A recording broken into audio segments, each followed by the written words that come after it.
Why, yes, hello there. It is I, Frank H. Peabody, your favorite variety streaming grandfather. I decided to do a little follow-up commentary covering my level 1000 beginner's guide to correct a few mistakes and discuss some more topics that were skipped in the video. Also, I wanted to cover how I will be doing these beginner's guide videos moving forward. Starting off, addressing the obvious, the previous video being a beginner's guide was a last-minute idea to garner a little attention. The method was rushed and I had already fully edited the video beforehand. As for the reason I wanted to make the beginner's guide video, well, I recently started teaching a few friends the game. Whilst editing, I noticed that this first game had a lot of solid potential to better explain this incredibly in-depth game to them. At least more so than just tossing them into a match and hoping for the best. Let's face it, Phasmophobia is pretty daunting for beginners. It's nowhere near as easy to pick up on a whim like when I started way back in the development cycle. The AI is smarter, the mechanics are comparatively airtight, and the tutorial no longer covers most of the core gameplay. Finally, moving forward, I will be doing these videos more in the style we're doing here. A post-game commentary pointing out little details and giving tips and tricks here and there for beginners. I did try to do this in the first video, but I now feel I executed that sloppily and wanted to try again. Anywho, with all that out of the way, how about we take a look at that video?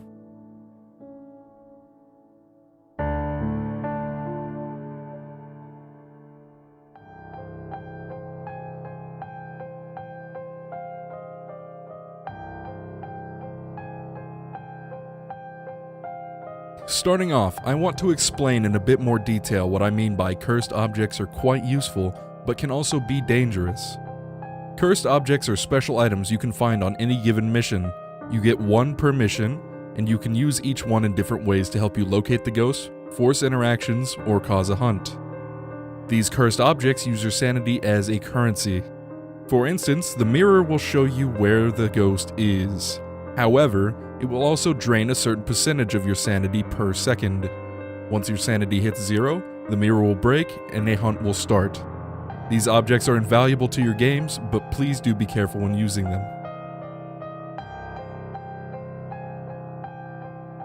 I cannot express enough how important it is to learn how to hide and how to run away as soon as possible. We'll get to running away a bit later in the video, so let's go ahead and tackle hiding. I implore you to go to your favorite maps and look around for where you can hide. Look around for stacks of boxes, closets, lockers, tall cabinets, cars, literally anything that will mostly obstruct your character. As far as I know, there are 2 or 3 spots the Ghost AI will look for your body. Part of your legs, your upper chest, and I believe a certain part of your head. Don't try to hide behind a door or a table or a wall. If you're gonna hide, do it right. Make sure hiding spots are one of the first things you look for upon entering the house.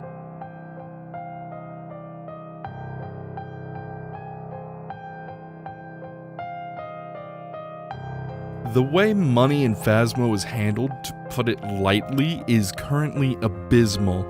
However, the custom difficulty update is coming out fairly soon and will most likely fix this common issue. Still, items are expensive, and for new players, you can never seem to get enough money to supplement your addiction to death. The easiest way of making money is to take pictures of everything.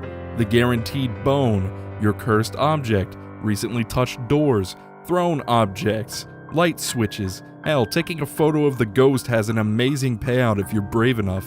You could take multiple photos of the same type, the only exception being the ghost photo. So go ahead and fill up your journal with pictures. You'll thank me later. Very nice.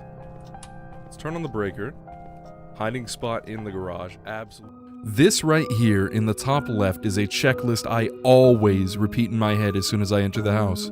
Where are my hiding spots? Where is the breaker?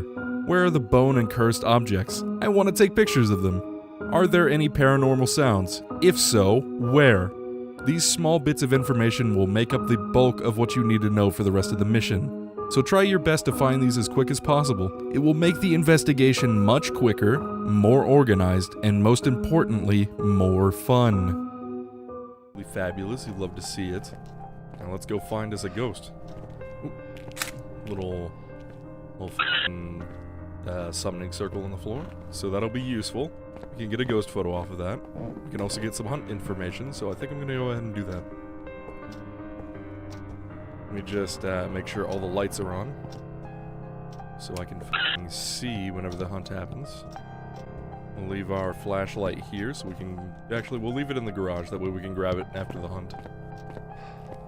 There we go. I think it's... Ah, yes, the summoning circle. Probably the second most scary cursed object for new players. Aside from the music box, of course.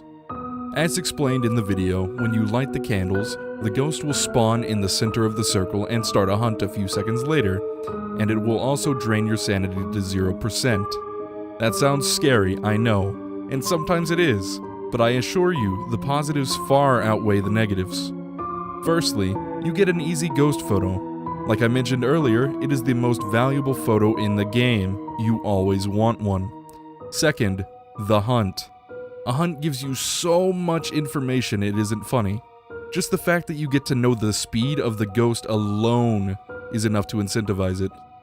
With just the knowledge of the speed, you could cross out anywhere from 1/4 to 3/4 of the entire list immediately. When playing on higher difficulties, knowledge like that is crucial to improving your win rate.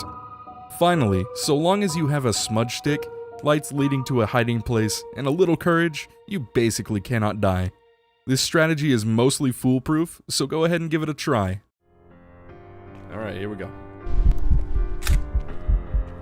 What's up, buddy?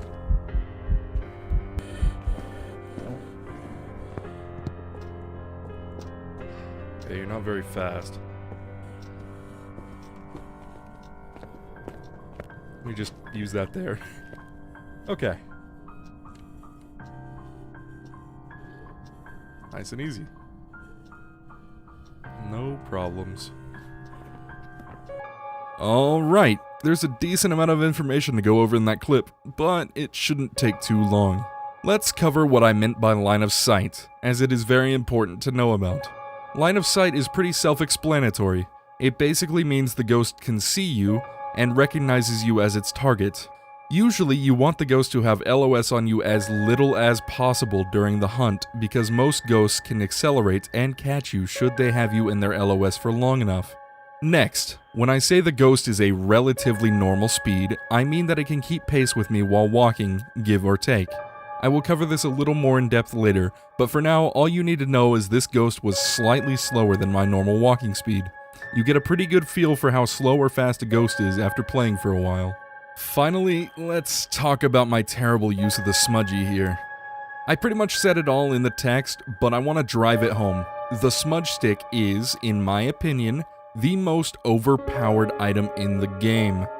Using the smudge stick during a hunt will grant you a decent few seconds of blindness for the ghost.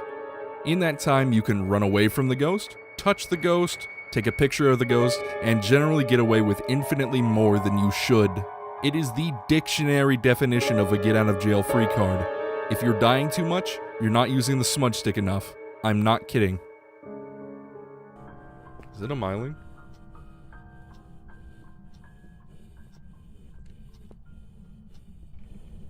Is it? No, it is not a myling. Quick tip about mylings. If you ever notice that during a hunt you don't really hear footsteps, you might want to check if you have a myling. They have an extremely small audible footstep radius. The general rule of thumb with a myling is to throw your flashlight on the floor during a hunt. If you can hear footsteps before your light starts blinking, it's probably not a myling. Vice versa, if you cannot hear footsteps and your light is blinking for a small period of time before you can hear them, it is probably a myling. Sometimes if the house is too small or there are multiple floors, it can be hard to tell, unfortunately, but it is still a handy trick to try out. Also, while we're paused here, I might as well cover crossing off ghosts. The single best feature they've added to the journal is the option to cross off evidences and ghost types. Until just recently, this was not a feature, and keeping track of ghosts was significantly harder. This feature will help you keep track of what is and is not possible, so you are less likely to gaslight yourself into believing that you're dealing with a ghost that is simply not possible. Seriously, make sure you stay on top of this throughout the game. It is a great habit to develop. Did you just turn off my breaker? Oddly enough, I forgot to cover this earlier when I mentioned the checklist of things you should do at the beginning of the game, but I guess covering it now will work too. The breaker is a pretty valuable tool in a couple different ways. First, it will allow you to turn on lights throughout the house so you can see better. In addition, when the lights are on in the room you're standing in, your sanity will not go down. As I said earlier, sanity is a currency. Make sure you stay on top of it. Also, be careful you don't turn on too many lights because you will trip the breaker and have to turn everything on again. Second, it will raise the ambient temperature of the house, making the thermometer more accurate for finding the ghost room, and making the freezing temperature/breath evidence appear much faster. As a side note, when the lights are on in the ghost room, the ghost will be less active, and you will also not be able to check for spirit box. You little bitch. How dare you? Okay, let's get out of the house as soon as possible. It's also not a phantom because I took a picture of it. Anything else? No. Two quick things before we skip ahead a bit. Make sure you get out of the house every once in a while. If you're getting a lot of nothing for long periods of time, there's literally no reason to burn your sanity by sitting in the ghost room waiting for something to happen. Go back out, grab some stuff for your extra objectives, monitor the activity board and your sanity, take pills if needed, and give yourself a mental refresher on what you've learned so far. We'll also cover phantoms really quick. During a hunt, if you take a photo of a phantom, they will temporarily disappear. In addition, the phantom will make your equipment stop flickering and also stop giving off heartbeats when nearby. This can be quite dangerous. Also, during a hunt, phantoms will blink much slower than other ghosts, meaning they will be invisible for significantly longer. Finally, a last thing to watch out for, phantoms will drain your sanity at a much faster rate when you're in close proximity and in line of sight during an event or a hunt. Hello, motherfucker. Hello. Let's grab us one of those. Well, first, let's eat all of our pills. And let's also grab a spirit box. Actually, I lied. One more thing. Yes, like I mentioned in the text here, investigative items do not matter as much as you think they do. Learning the personalities of each ghost and judging them off of that is not only a cool trick you should do for flexing, it also makes the game much faster and more fun. It's the little intricate details of this game that makes it infinitely replayable, not sitting in a dark room for 30 minutes waiting on a ghost to finally write in the goddamn book. Anyways, moving on. Where are you? What's up, buddy? Having fun? How old are you? Are you here? I'm at 5 spirit box.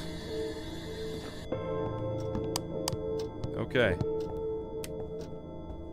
Just like the text says here, the easiest way to tell the difference between a ghost event and a hunt is how loud it is. Ghost events are designed to scare the ever-loving piss out of you. They are loud and obnoxious. Hunts tend to be quieter and sneak up on you when you least expect it. There is also a few small ways to tell the difference between a ghost event and a hunt. 1. The ghost will never close a door or turn off a light when a hunt starts. 2. The ghost will always make the same sound every time it hunts. 3. You will generally hear the front door lock before a hunt starts. Just give it some time and you'll have it down like a pro. Are you here? I'm dead here.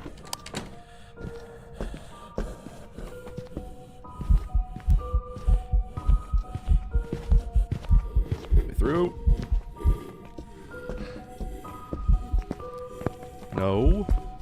No. Don't kill me. Be a dumbass. Don't kill me.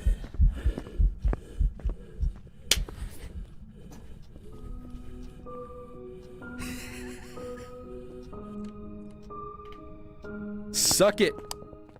What you saw me do there is hands down one of the riskiest and most difficult stunts you can pull in Phasmophobia. I got hunted from the worst location possible relative to mine. Getting hunted from the kitchen while you're in the living room on Willow Street House is a death sentence in most cases. So let's break down what I did. I immediately closed the door on the ghost as soon as I knew it was hunting, so I could delay it just a fraction of a second from seeing me. I then ducked behind the china cabinet as quickly as possible and opened the cabinet doors to block line of sight so the ghost would track further into the living room and hopefully around the couch. The combination of those two things saved me for just enough time to collect my thoughts and for the ghost to make its way around the couch. Once I knew it was there, I booked it as fast as I could to the closest known hiding spot, behind the boxes in the garage. But unfortunately for me, I was being chased by the rare fast version of my ghost type's hunt, and it had line of sight on me for long enough to accelerate faster than my walking speed. So I thought quickly once again and ducked into the laundry room to break line of sight for a couple of frames, just enough for me to find solitude behind the boxes for the remainder of the hunt. Pants now stained brown from a bout with confusion, panic, and way too much adrenaline. This goes to show you what I mentioned earlier about the importance of knowing when to run and when to hide. If I would have hidden in the living room, I would have died. If I had not waited long enough for the ghost to go around the couch, I would have died. If I did not break line of sight in the laundry room, I probably would have died. All of these factors that led to my survival were the culmination of hours of learning when to run and when to hide. Do yourself a favor and do the same. Okay. I'm feeling decently confident today. Let's grab one of these. Let's grab one of these. It's very active. I don't think it swims, but it might be because it turned on that bathroom light. I don't know if hallway ghosts can touch that bathroom light or not. But we'll definitely see. I'm gonna do a wraith check.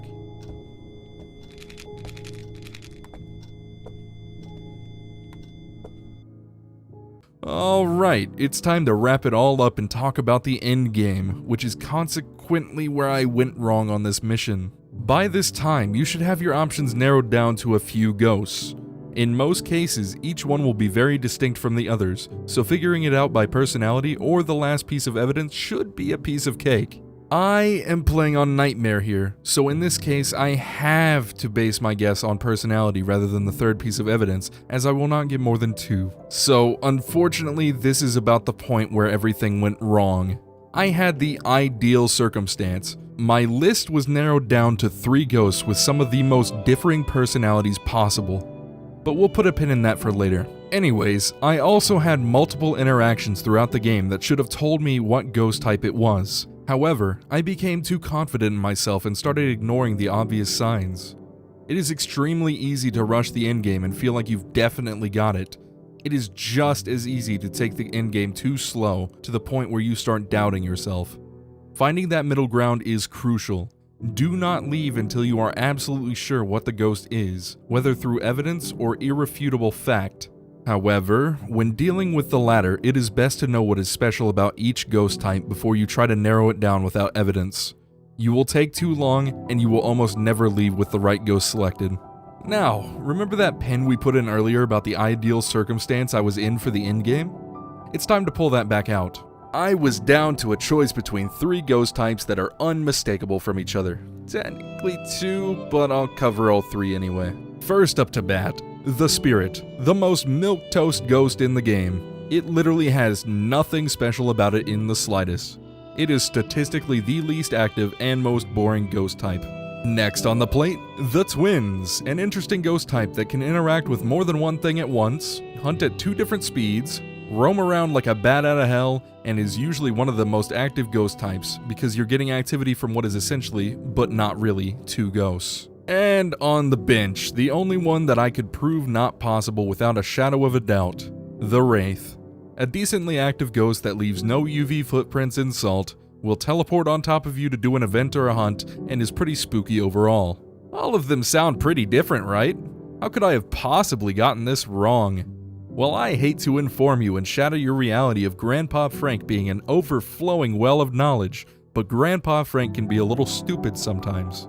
I spent, and I kid you not, over 20 minutes trying to get activity out of the ghost from the wrong end of the house. I'll just let that sink in for a minute.